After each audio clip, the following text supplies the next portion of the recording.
aray yewtere meɗen nden ɗo e ɗi minitaji raɓɓiɗuɗi ɗo ko fi andintingol hino woodi e nder bakkatuji ko ibnu adama faggitoto, bakkatuji ɗi tawata ɗin ɗon Allah marataɗi ha lahira few. ɗum waɗi so tawi ɗin ɗon ko hulɓiniɗi fota koko aduna ɗo Allah ittata mana haqqe yimɓe ɓen e on tigi, mana Allah letta e on tigi ko aduna ɗo hoti noon kadi o lettamo ka lahira. Sabu hiɗon andi no woodi bonnereji ko neɗɗo bonnata, mana bakkatuji ɗin ɗon tawa si Allah subhanahu wa ta'ala waɗi a yagginama nde wotere ɗo haray a yafama, ɗin kadi no woodi. Kono ɗiɗi wonɗen wolde ɗo ko ɗi tawata sa a yagginama ha gasi ɗo ɗum ko Allah yagginay ma a yafortake fi ɗum a nangoyte kadi lahira. ɗum ɗo wasi tawi ɗiɗo ko bakkatuji hulɓiniɗi tawa en fo hiɗen hani andugol ɗi déjà ko ɗi anduɗen, bal ko honɗum woni Allah on ko wattangol yila ngol e majji woni alaka wattanede yila, kono ko bakkatuji taway ɗi andaɗi. No gasa hara kadi hiɗi anda kono hara ɗi andiraka o façon ɗo, jakayo jom majji hino wawi heɓugol lette ko aduna ɗo o heɓoya kadi lette ka lahira. ko adi en sifade ɗi noon no woodi yimɓe buy sen wowli tum fi mo lette kamɓe ko ɓe sikkata ko natugol yiite tu won lette la. no woodi yimɓe buy hande accon hakke ɓe Allah subhanahu wa ta'ala jarribori fayɓe ɓoyliɓe, tawa ɓeɗo ko e ɗi bakkatuji ɗi wonnen e sifade ɗo ko e ɗin woni ko ɓe ramasi buy Allah lettiraɓe jonnugol ɓe fayɓe ɓoyliɓe. no woodi taway ɓeɗo ko Allah no jarribori ɓe sonnaɓe ɓoyliɓe, tawa ko fi honɗum tawa ko e ɗi bakkatuji ɗi wonde e sifade ɗo hiɓe moɓuno e mum buy Allah subhanahu wa ta'ala ka lettugol ɓe o lettiraɓe ɓoylugol ɓeygoli maɓɓe ɗin. wa kazalika no woodi kadi neniraɓe tawaɓe ko fewɓe, ɓeɗo Allah subhanahu wa ta'ala jarribora ɓe moodi tawa ko ɓoyliɗo, tawa ɓe yaada e makko, tawale hiɓe yiɗimo physiquement, hiɓe yiɗimo no ɓornorta e ɗuma, kono jikku makko on tawa wona compatible, harasi ɓe wali keɓe ɗanotako, tawa ko fi hon ɗum, tawa ko gotum e ɗi bakkatuji ɗi wonne e sifade ɗo woni ko ɓe jogiti. wa kazalika no woodi kadi patron ɓe taway ɓe haray ɓe mari golloɓe, kono hara e nder ɓen golloɓe ton Allah jarribora ɓe a tuma ma haray ɓe wujja ɓe jogi probléme hoy etc.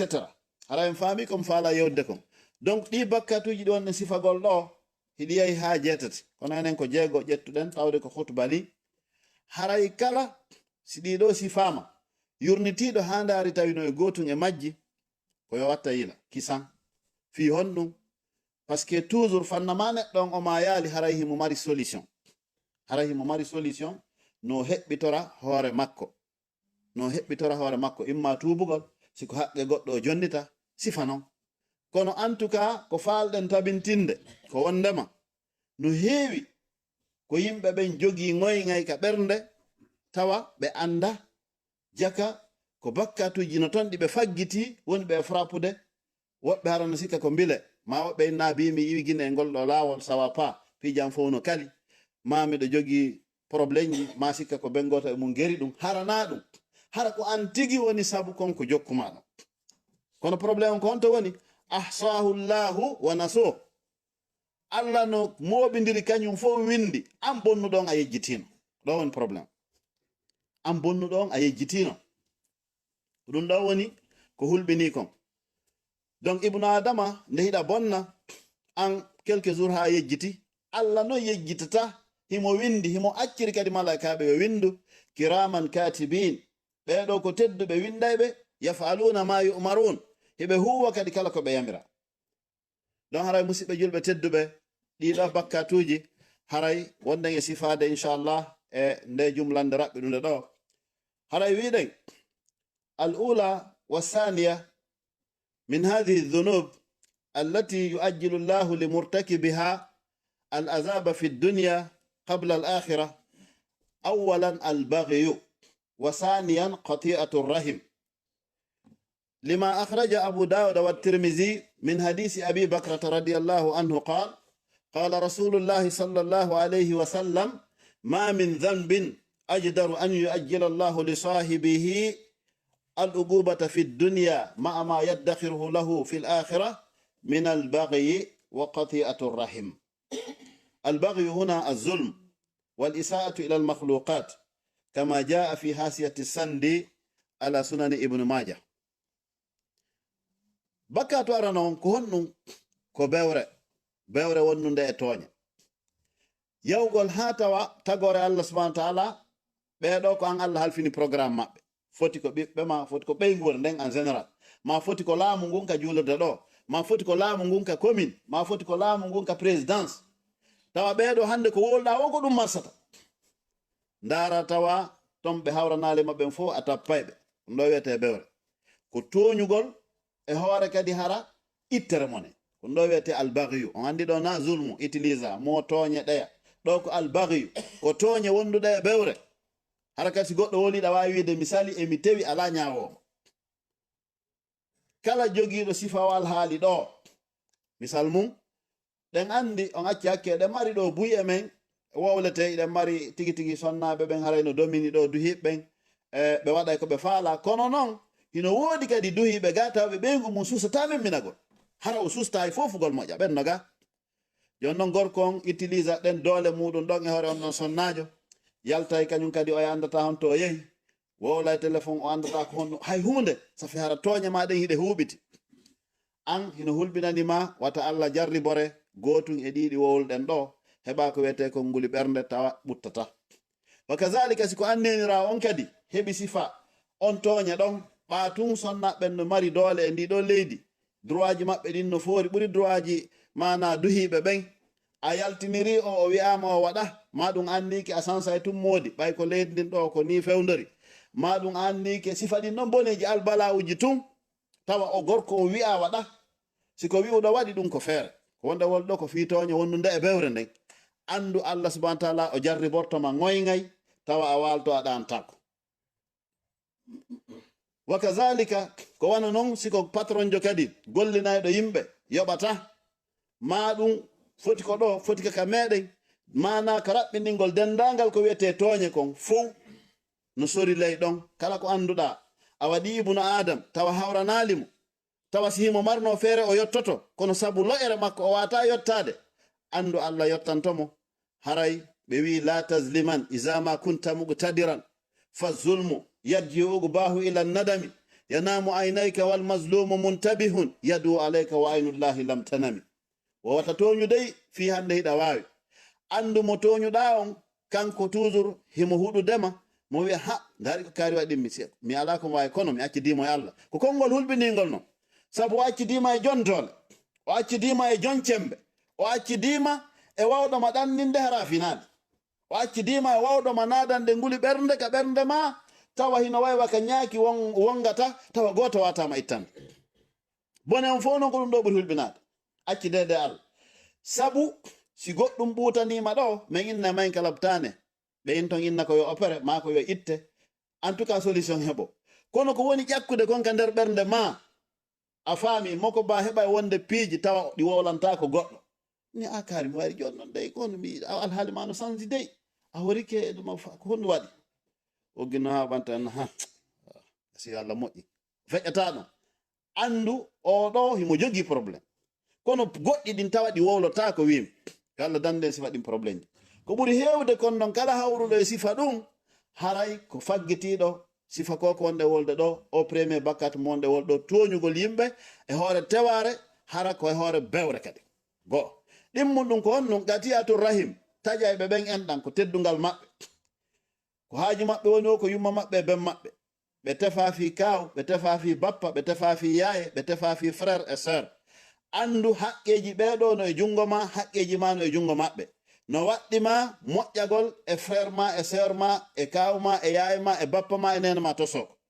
ɓeɗo ɓe fop e patima etc kala ko wiyete siɓɓe ɓen kon hinaya taƴu en ɗam hinaya ndaru so fi kamɓe hiɓe moƴƴi e ma moƴƴoɗa e maɓɓe ɓe moƴƴi e ma o ɓe moƴƴaki wo ankoya moƴƴo e maɓɓe nana sallah sallam ɓe maki la yakunu ahadukum imma wata goto mo wonu jembowo yimɓe ɓen o ko boni yaqulu hara on tigi no wiya in ahsana nnasu ahsantu wa in asa'u asatu si yimɓe ɓe moƴƴini mi moƴƴinay si ɓe bonni mi bonnay la wattinu anfusakum wowine hoore mon in ahsana nnasu an tuhsinu simbe be moƴƴine wa ina sa'u an tajtanibu isa'atahum sibe bonni woddito don boneji mabbe di odo ko hadis sellu ko ni julɗon duwa wodo awa donc tajugol dan do en dan kadi hino addana on tigi jibagol ko honno o wadata ko hondum o duwa wadde simoko ba itti hokkoje ka mudum yaltido fokkiti 1000 bersel tay o anda ko 1000 bersel o fokkitiri o ha fokkitira molembe nano e nyaama fota dum do fo ko piiji woni sofude ka hoore hara yo wattwil no hulbini tataw hara ko goto e di bakkatuji do woni ko faggiti nagaano alayhi salatu wassalam be maki ala hay goto e bakkato mo tawata joomi mum hino weebi tani nangede ka aduna do taho adi l'akhira hewti ko wiyete kon tajugol endan e toñirgol bewra ɗiɗo ɗi donc haray wattane yila iɗen arde e nayi luttuɗi ɗi ko watti ɗon ko honnum athalis min hadihi zunub alladhi murtakibuha yuajjilu llahu lahu al-uquba fi ad-dunya qabla al-akhirah huwa al-aqu liwalidayhi لما جاء في الحديث الذي رواه البخاري والطبراني وصححه الألباني اثنان يؤجلهما الله في الدنيا البغي وعقوق الوالدين يؤجلهما الله أي يؤجل الله لمرتكبيها العقوبة في الدنيا قبل الآخرة هذا تمون كهمبو ko jagganɗo yumma muɗum e ben muɗum neɗɗo ma wattana yila si yumma ma e ben ma heɓanoma a wontano ka hoore leydi ɗo a wonatano hay hunde kamɓe kan non ko goɗɗo heɓi ɓe an kadi a heɓa e woɓɓe kono an tour ma on ko ya watta yila e yumma ma e ben ma surtout si ɓe wuuri si ɓe feƴƴini kadi ko ya watta yila e maɓɓe si ɓe feƴƴini ko non wattango yila e maɓɓe ko du'anagolɓe moƴƴo e jaatigiɓe maɓɓe ɓe accunoɓen e muɗum yurmina fi maɓɓe on jomirawo tigi tindinma tigi tigi ya du'anoɓe sono no keli joyi ma jeego ka qur'an ka Allah subhanahu wa ta'ala o wi ɗoftemo ay haray ɗofto ɗon ko Allah subhanahu wa ta'ala yiɗi kon e nela ɗon kono kadi moƴƴi e yumma moɗon e baabe moɗon donc haray ayaje qur'an no are ɗum harana hay hadisaji donc haray ko en watta yila e no wodi buyɗo wallahi anana ɓenna maɓɓe ɓe yummiraɓe no fiddi ma ɗum baabe maɓɓe e o mawɗo ko hendi o ɗum mi naɓi ha mi ronki wattane yila ko ɓen duyi ha arɗa ɗo ko ɓen waɗi programme ji ha alhaali ma moƴƴi ber ko moƴƴi kon en juutinta hay nde yewtere ko en andu kamatu dinu to danu sa bonike e yumma ma e ben ma ɗum jokkete ha ka ngayka yilti noon si Allah nango e lahara buy hande no ɗo jiɓiɓe miiji ko waɗa jogi soñja e nguli ɓernde Allah no wurti ɓiɓɓe maɓɓe no dartiɓe a tawa hari ɓe dartiɓe maɓɓe ma biro maɓɓe ko noon yoɓodiray ko terre à terre ko ñawlinɗa kon ko ɗum hettata ɗum ko d'office yo Allah dandu goɗɗo ñande wotere yumma makko ma ben makko noddude inna yo addu goɗɗum o inna ɓe no fiddi ngol konngol tun taw ko albala ngol ɗon tun si Allah yoɓima an e ko wiyete pédicaire kon jang ka ɓernde on du'odiri a faala sa yanga ñande wotere hara wimaɓe ma ɓen mi ronka ni on ma a wowli ko waytata noon na kam fere ko feƴƴi ɗon jomirawo daali wala taqul lahuma uffin ha Allah wi ɓeɗo noon o tawi ɓe dey wus on andi nde wiya goɗɗo wus ko si on a tawi ko waɗi ko welalima a hucciti ko to wiyata wus on a fewtam Allah haɗuma yumma ma e ben ma ko ɓeɗo ɓurata teddinde aduna on fof ko ɓeɗo ɓurata moƴƴade mum aduna on fof sa geri ha heɓike e ɓe wallahi wa rabbil kaaba ko wiyete jankon a haray on du'odiri ko hay laamiɗa ko ngu sakkitorta ko ngu yara follere no andi ɓe no lamma ko ngu yari follere ka ko so tawi lanɗo o ittirama no o terasa so wi kalam si kala wimi programme mo hikkiɗa yeeso siko jawdi heɓuɗa kono sakkitorta ko perdugol ɓe nayi darale o harno marno may kono en anda kono waɗi jooɗi joni fayda si goɗɗo ɗo no waɗi marɗo wallitemo nani faami ko non haqqeji yumma ma e ben ma Allah pardonata ɗi few no hadis go ka imam hakim marfu'an hadis aboubacre to wi kullu dhunub kala junubaji ɗin fof yuakhiru llahu minha ma yasha Allah nennay lettugol jommum ber haka o faala ha ila yawmil qiyamati ha ñande dangal illa uqugal walidain sina ƴaggal ngol yumma e ben ɗum ɗo Allah accata ha lahira few ko ɗo taw regilta on tigi si regiloye noon lahira donc yo azibuhu llah fil haya qabla al mamat haray koye watta yila e ɗum ɗo de ande yumma e ben ɓeɗo ɓe mara ko wiyete kon photo si ɗum noon feƴƴi nayi on e joyi on ko honɗum ko duumagol e fenande e wonugol jam fotoɗo fenande nelaɗon alayhi salatu wassalam ɓe maaki la yazalu rajulu la yakdhib hatta yuktaba inda allahi kadhaba gorko seedata hino fena doy tosokoy penaloy janoy ha o winde ka Allah oɗo ko fenowo sticker waɗe o woni fenowo fannama on a windaka ɗum hiɗa wawi tubude Allah accante no probléme kono ñande malaika ɓe yamiraɓe windu ka tindema an ko a fenowo o an kadi ila nden ñande fenande nde lette mum ɗen koko aduna ɗo fuɗɗoto Allah haray hande kadi o rettiray kala ko wiyete baraka jang e khayra wa afiya tan e programme ma on ko ngoy ngay tun e sattende ko memuɗa o koko satti fami ɓeyyata no jarri be yaaka karamo ko vraiment miɗo jogi ɗum e ɗum moƴƴi kono mi ronku hande pijanɗi sawa pa ha seytane kadi tindinamo bone go wiya yaw ko goɗɗo germa fami iwa e lawol moƴƴol ngol few hara ko fenande jokkuɗa Allah windima ko a fenowo ko lette ɗum fuɗɗima aduna ɗoɗe honno hikkiɗon jamfa kan ko woni jawaɓum kun ibnu adam na woni jamfotoɗo e domin jiɗin fof non foti kaka konngol foti kaka kuugal foti kaka laamu foti kaka julnugo e nokkeli ɗin fof jamfa ko harmu ɗum jamfa ko harmu ɗum ala ko satti o ande ɗa laaɓani goɗɗo har kanko himo andi ka ɓernde makko ko wonma walla nde ko naɗum wonton mo desidi o jamfoton on faami donc haray ɗum no ɗuuɗi mise mum ha feƴƴiti no ɗuuɗi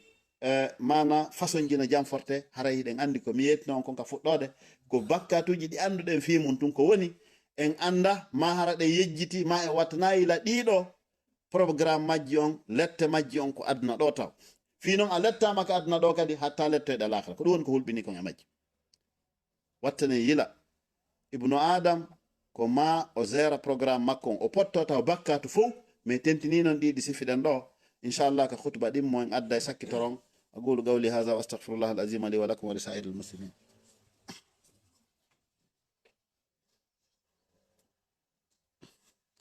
alhamdulillahi rabbil alamin wassalatu wassalamu ala rasulihi al-amin muhammad bin abdullah sallallahu alayhi wa ala alihi wa ashabi ajma'in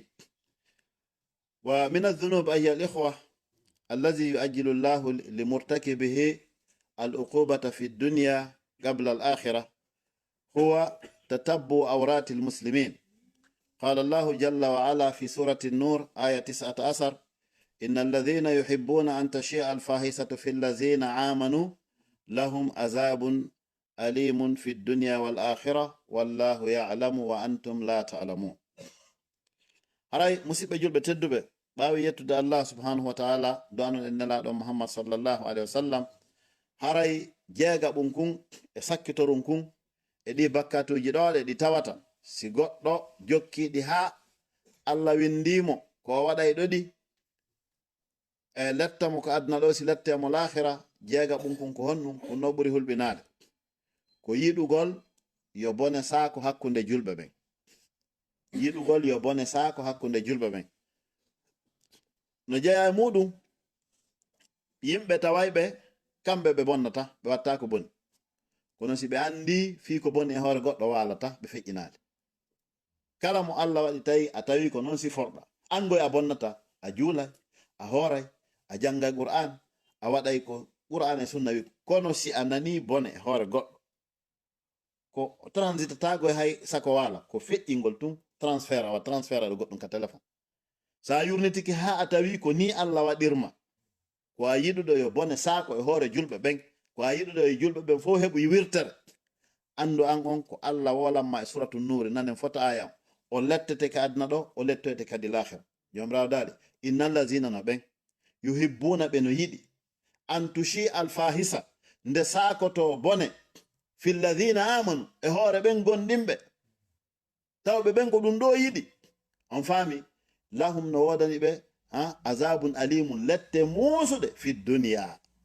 ɗo won seede on ka aduna ɗo taho wa fil akhirati e ka lahira noon wallahu yalam Allah noon no andi ɓegoy wa antum la ta'lamun hay tawi onon on anda ko hombo imamu saadi ɓe maaki si tawi jomirawo subhanahu wa ta'ala kambani wano ni tawɗon o faalatu yo bone saako yo kaari e wirte joni noon ko honɗum no woni bakkatu joni wirto won tigi fami oɗo ko yuhibbuna ɓe yiɗu tun yuhibbuna an tushi alfahisa fi llazina amanu lahum azabun alim ɓe mari lette musuɗe fi dunya wal akhira aduna e l'akhira wallahu ya'lam wa antum la ta'lamun o haray ko en reno ibnu adam surtout tawɓe ɓen hande hino jogi téléphone mum on no ɓurani ɓe nene maɓɓe e baabe maɓɓe e ɓeygu maɓɓe e famille on fof fi honno puisque ɓeygu maɓɓe no wona ñamali ɓe wona e jang ɓiɗɗo maɓɓe no wona kono si téléphone maɓɓe on sarsaki ɓe feete taw honto sarserama wonɓe bogo bagando taw salon on fof jiɓite fi téléphone sargeade on faami ma fokkiton ɗo hara ka juulirɗe ɓe fokkiti si téléphone wingi yejjitama taw ko pay ɓe palɓitoto ɗon ɓe wakkilo waɗu toon yoɓe leydu kono ɓe yiltanto téléphone